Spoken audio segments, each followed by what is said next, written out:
कैसे हैं सभी छात्र और छात्राएं?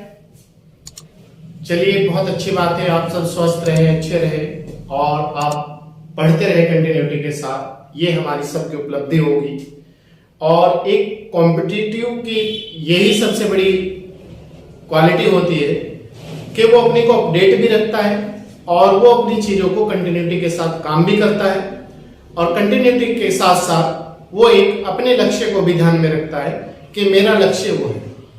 तो उसी चीज को हमें ध्यान में रखते हुए जो हमारे 3 तारीख का उत्तराखंड पीसीएस का एग्जाम है, जो बच्चे उत्तराखंड पीसीएस का एग्जाम देने जा रहे हैं, तो उन्हीं को ध्यान में रखते हुए हम लोगों ने इस हफ्ते, वैसे तो हम आपको पता है कि संडे या शनिवार में टेस्ट डालते हैं, लेकिन इस हफ्ते हमने आपको टेस्ट जो देने का डिसीजन लिया है वो फ्राइडे को लिया है, ताकि आप एग्जाम से पहले अपनी तैयारी को आगे बढ़ा सके। और जो हमारे द्वारा अब से पहले आपका ये 8 नंबर का टेस्ट है, इससे पहले जनरल स्टडी के 7 टेस्ट हो चुके हैं, वो आपकी प्लेलिस्ट में पड़े हुए हैं। आप उन टेस्टों को वहां से सॉल्व कर लें तो आपकी तैयारी में वो 4 चांद लगा देंगे। और आप देखना वहां से जो हमारे द्वारा 8 टेस्ट लिए गए हैं, कितने क्वेश्चन आपको देखने को मिलते हैं एग्जाम में। तो आप बहुत अच्छी तरीके से उन्हें तैयार करें और आज के टेस्ट को भी आप पढ़ के जाए एग्जाम में, ताकि हमें कोई भी अगर क्वेश्चन मिले तो हम अपने एग्जाम में बेहतरीन फाइट कर सके इस नंबर को लेकर। चलिए, मैं अपनी बात को आगे बढ़ाते हुए आज के टेस्ट पे आते हैं। टेस्ट है हमारा सामान्य अध्ययन और टेस्ट नंबर है हमारा 08। ठीक है, प्रश्न है हमारा पहला, नॉर्मन बोलाग पुरस्कार किस क्षेत्र में दिया जाता है? मोस्ट इंपोर्टेंट क्वेश्चन है। नॉर्मन बोलाग जो पुरस्कार है वो किस क्षेत्र में दिया जाता है? ए साहित्य, समाज सेवा, कृषि, खेलकूद। बताइए, नॉर्मन बोलाग पुरस्कार जो है ये आपका कृषि के क्षेत्र में दिया जाता है। सी आंसर है। जो डॉक्टर नॉर्मन बोलाग थे, भारत में कृषि के पिता, इन्हें या हरित क्रांति के पिता कहा जा डॉक्टर नॉर्मन बोलाग को, तो उन्हीं के उसमें ये नॉर्मन बोलाग पुरस्कार शुरू किया गया था। और आप याद रखना, पूरे विश्व में हरित क्रांति के जो पिता कहा जाता है वो आपको नॉर्मन बोलाग को कहा जाता है, और भारत में हरित क्रांति के जो पिता कहा जाता है वो डॉक्टर एमएस स्वामीनाथन को कहा जाता है। ठीक है, ये जो नॉर्मन बोलाग थे ये मैक्सिको के प्रोफेसर थे। पूरे विश्व में क्रांति की जो शुरुआत हुई थी हरित की, वो इन्हीं के द्वारा हुई थी। क्वेश्चन नंबर 2 है, URL। URL की फुल फॉर्म क्या होती है? Uniform read locator, unicode research locator, C uniform resource locator, D कोई नहीं। बताइए इसका आंसर क्या है URL का? इसकी जो फुल फॉर्म होती है वो है C, uniform resource locator. U uniform, R resource, L locator. तो इसका हमारा जो आंसर है वो है सी।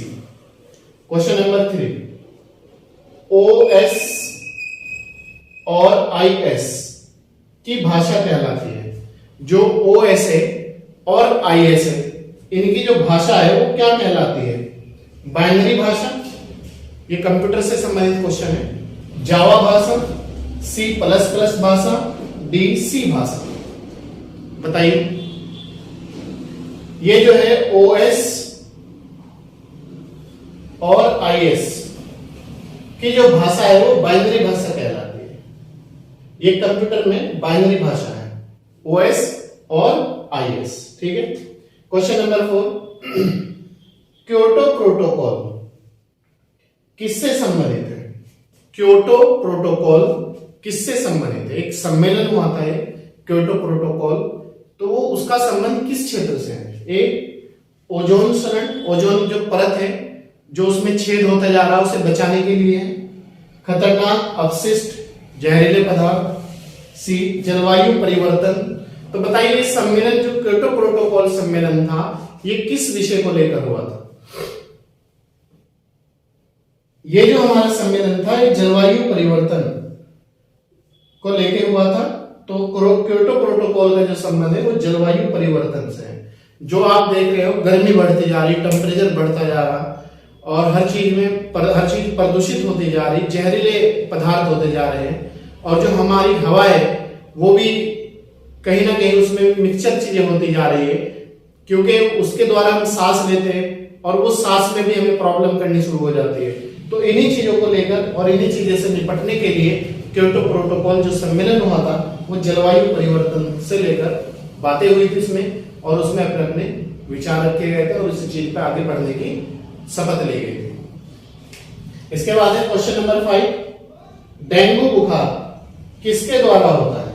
जो डेंगू बुखार है उसके फैलने का कारण क्या है? डेंगू बुखार के जीवाणु, प्रोटोजोआ, कवक, विषाणु। बताइए डेंगू जो बुखार है वो किसके द्वारा फैलता है? ये जो बुखार है डेंगू ये विषाणु के द्वारा फैलता है। एक विषाणु है, आप याद रखना, डेंगू क्या है? विषाणु। क्वेश्चन नंबर 6, अर्जुन पुरस्कार किस क्षेत्र में दिया जाता है या किस क्षेत्र से संबंधित है? क्वेश्चन क्या था? अर्जुन पुरस्कार किस क्षेत्र से संबंधित है या किस क्षेत्र में दिया जाता है? चलचित्र में, खेलकूद में, साहित्य में, चित्रकला में। बताइए अर्जुन जो पुरस्कार है वो किस क्षेत्र में दिया जाता है? अर्जुन जो पुरस्कार है वो खेलकूद में दिया जाता है, आप याद रखना, खेलकूद। क्वेश्चन नंबर 7, स्वतंत्र भारत का अंतिम गवर्नर जनरल कौन था? स्वतंत्र भारत, जब भारत आजाद हुआ 15 अगस्त 1947 को, तो उस समय भारत का अंतिम गवर्नर जनरल कौन था? ए लॉर्ड कैनिंग, राजेंद्र प्रसाद, सी राजगोपालाचारी। बताइए कौन था स्वतंत्र भारत का अंतिम गवर्नर जनरल? ये है इसका हमारा आंसर सी राजगोपालाचारी। देखो आप एक चीज याद रखना, स्वतंत्र भारत के अंतिम भी थे और ये स्वतंत्र भारत के प्रथम भी थे गवर्नर जनरल, सी राजगोपालाचारी। ठीक है,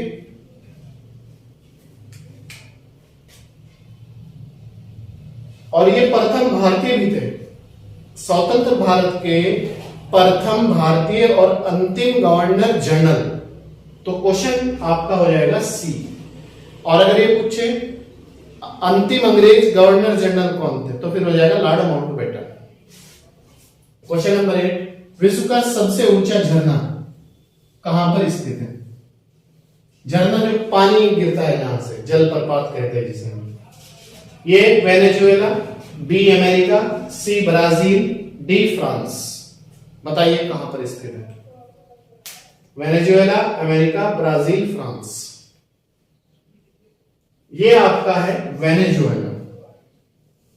और वेनेजुएला में अगर आपसे ये पूछे विश्व का सबसे ऊंचा झरना जो वेनेजुएला में है किस नदी पर है, तो आपका आंसर हो जाएगा कैरो नदी पर।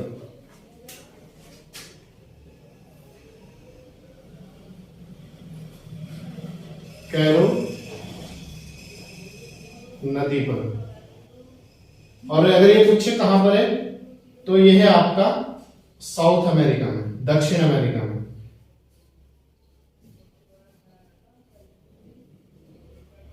ये जो वेनेजुएला कंट्री है दक्षिण अमेरिका में है, और ये जो वेनेजुएला है, ये जो है वेनेजुएला में, इस झरने का नाम है एंजिल जलप्रपात।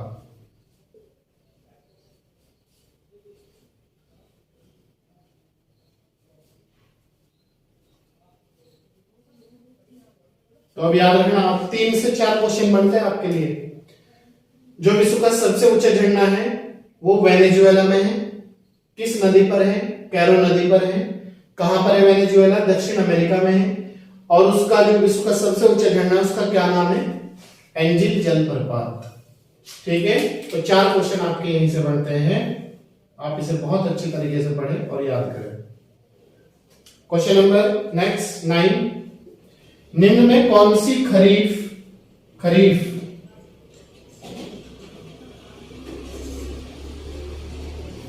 की फसल है? कौन सी खरीफ की फसल है? कपास, मूंगफली, मक्का या सभी? बताइए कौन सी खरीफ की फसल है? ये है आपकी कपास भी खरीफ की फसल है, मूंगफली भी, मक्का भी, इसमें सभी आंसर चला जाएगा सभी। और आप याद रखना जो धान है ना, धान या चावल, वो भी आपकी खरीफ की फसल है, धान या चावल, ठीक है। और गेहूं आपकी रबी की फसल है। क्वेश्चन नंबर 10, मनरेगा योजना जो गांव में मजदूर लोगों को रोजगार देने से संबंधित है, ग्राम प्रधान के द्वारा संचालित होती है।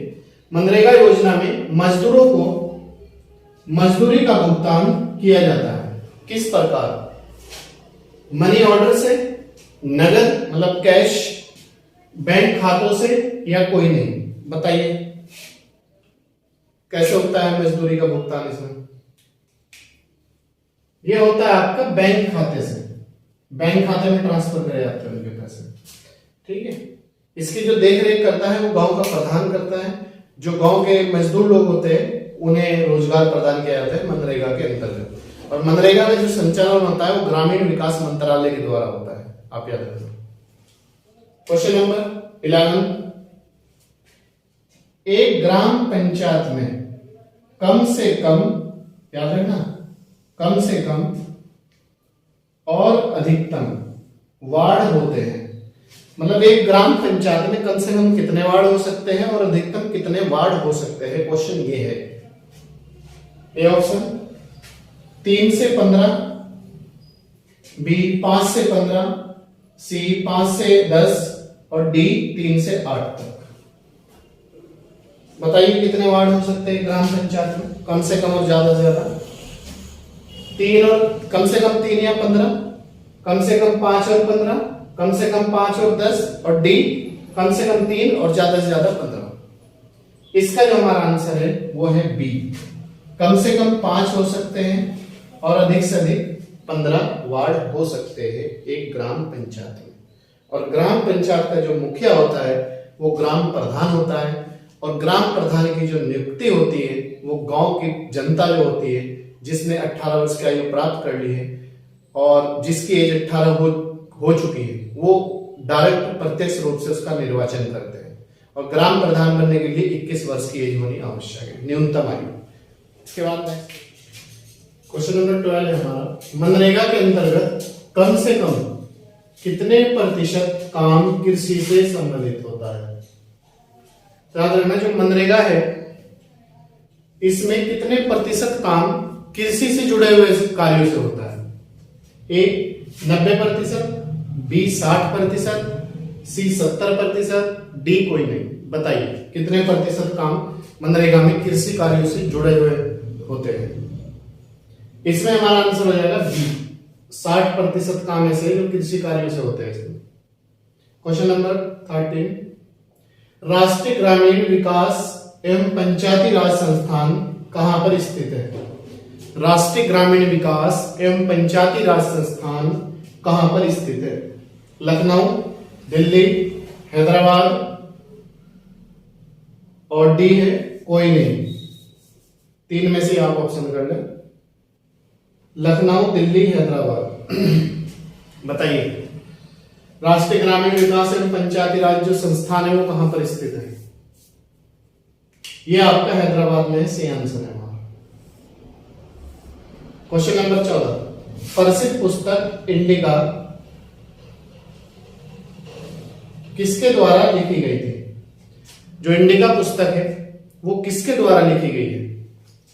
अल्बरूनी, मैगसनीज, कल्हन, कोई नहीं। बताइए किसके द्वारा लिखी गई थी? अल्बरूनी, मैगसनीज, कल्हन, कोई नहीं। जो इंडिका पुस्तक है वो मैगसनीज की है, मैगसनीज द्वारा लिखी गई थी। कल्हन ने राजतरंगिणी की रचना की थी, जिससे हमें कश्मीर के इतिहास के बारे में जानकारी मिलती है। क्वेश्चन नंबर 15, वायु में ऑक्सीजन का कितना प्रतिशत होता है? ऑक्सीजन की कितनी मात्रा होती है? जो हमारी वायु होती है इसमें कितना प्रतिशत ऑक्सीजन होता है, कितनी मात्रा ऑक्सीजन की होती है? दोनों एक ही बात है। ए 21%, 78%, 31%, 50%। बताइए कितनी मात्रा होती है ऑक्सीजन की? इसमें जो है 21% ऑक्सीजन होता है हमारा जो वायु है, इसका ए आंसर हो जाएगा। क्वेश्चन नंबर 16, विश्व योग दिवस किस तिथि को मनाया जाता है? बताइए, विश्व योग दिवस जो है किस तिथि को मनाया जाता है? 21 मार्च, 21 अप्रैल, 21 जून, 21 अप्रैल। ये आपका 22 अप्रैल हो जाएगा। ठीक है, 21 मार्च, 21 अप्रैल, 21 जून, 22 अप्रैल। बताइए। Very good. हमारा इसका आंसर है सी, 21 जून को मनाया जाता है प्रतिवर्ष। क्वेश्चन नंबर 17, पीतल जो होता है ना, पीतल, तो वो किस किस का मिश्रण होता है? किस कौन कौन से धातुओं को मिलाकर पीतल तैयार किया जाता है? ए सीसा व टीन, बी तांबा व टीन, सी तांबा व जस्ता, डी सीसा व जस्ता। बताइए। पीतल जो है तांबा और जस्ते को मिलाकर तैयार होता है, इसका सी आंसर हो जाएगा। तांबा व जस्ता, इन दोनों को मिलाकर पीतल का तैयार होता है, या पीतल की वस्तु तैयार होती है। क्वेश्चन नंबर 18, पृथ्वी का प्राकृतिक उपग्रह है, मतलब पृथ्वी का कौन सा ऐसा उपग्रह है जो नेचुरल है, जो प्राकृतिक है? सूर्य, शुक्र, बृहस्पति, चंद्रमा। बताइए, पृथ्वी का प्राकृतिक उपग्रह कौन सा है? पृथ्वी का जो प्राकृतिक उपग्रह है वो है चंद्रमा। चंद्रमा एकमात्र उपग्रह है पृथ्वी का। डी आंसर है। ठीक है। क्वेश्चन नंबर 19, नीली क्रांति किससे संबंधित है? मतलब जो नीली क्रांति है वो किस क्षेत्र से संबंधित है या किससे संबंधित है? जल संरक्षण, जल को बचाना, ब्लू व्हेल संरक्षण, मत्स्य उत्पादन। बताइए, नीली क्रांति का किससे संबंध है? नीली क्रांति का जो संबंध है वो है मत्स्य उत्पादन से। क्वेश्चन नंबर 20 और लास्ट क्वेश्चन है आज के टेस्ट का, निम्न में कौन से स्थान पूर्वी व पश्चिमी गलियारे को जोड़ते हैं? मतलब पूर्वी और पश्चिमी, पश्चिमी हो गया आपका गुजरात और पूर्व में हो गया आपका अरुणाचल। तो कौन से जो ऐसे वो है स्थान जो पूर्वी और पश्चिमी जो गलियारा है उसे जोड़ते हैं? जम्मूवती और कन्याकुमारी, बी श्रीनगर और कन्याकुमारी, सी सिलचर और पोरबंदर, डी शिलोंग और गांधीनगर। बताइए।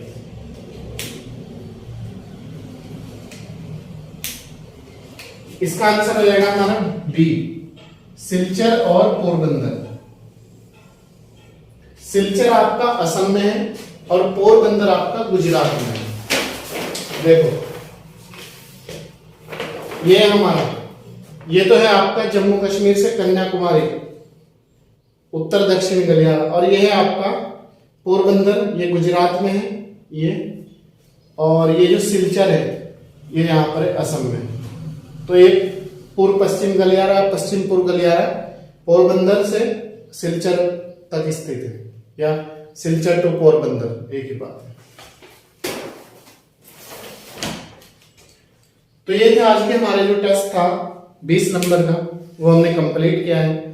बाकी अगर आपको इसमें कोई भी समस्या रहती है, कोई भी क्वेश्चन आपके समझ में ना आए, तो आप हमें क्या तो पर्सनल व्हाट्सएप नंबर पे आप मैसेज करके पूछ सकते हो, या फिर आप कमेंट में भी पूछ सकते हो, कोई दिक्कत वाली बात नहीं है, या आप कॉल भी करके पूछ सकते हो। आप लोगों का वेलकम है, आप लोगों का स्वागत है मेरा इस कैंपस में। ठीक है। बाकी अगर आप हमारे यूट्यूब चैनल पर नए हैं तो सब्सक्राइब कर लीजिएगा और बेल आइकन को प्रेस कर लीजिएगा। आप देख रहे हो हम कितनी कंटिन्यूटी के साथ आप लोगों से भी ज्यादा सीरियस तरीके से आप लोगों को आगे आपकी मंजिल दिलाने की पूर्ण रूप से कोशिश कर रहे हैं। और बाकी अगर पुराने हैं तो कंटिन्यूटी के साथ लगे रहिएगा और लोगों को भी जोड़ने का प्रयास करिएगा, और लोगों को ज्यादा से ज्यादा शेयर कीजिएगा। चलिए मिलते हैं नेक्स्ट क्लास में, नेक्स्ट टाइम, नेक्स्ट समय के साथ, नेक्स्ट सब्जेक्ट के और नेक्स्ट विषय के साथ। जो लोग 3 अप्रैल को पीसीएस उत्तराखंड का एग्जाम देने जा रहे हैं, उन लोगों को पूरी विनाइस कैंपस की टीम से एक बार फिर वेरी वेरी कॉन्ग्रेचुलेशन और हार्दिक शुभकामनाएं। और हम उम्मीद करते हैं कि आप लोग इस एग्जाम में सफल होंगे और आप एक बस धैर्य से काम लीजिएगा। क्वेश्चन में यस और नो में ध्यान रखिएगा, सत्य असत्य में ध्यान रखिएगा, क्योंकि वहां क्वेश्चन बहुत ज्यादा दिक्कत में आते हैं। और एक टाइम मैनेजमेंट बना के आप क्वेश्चन करिएगा, टाइम ध्यान में रखते हुए, और आगे बढ़े। चलिए मिलते हैं आपसे next class next time. Thank you.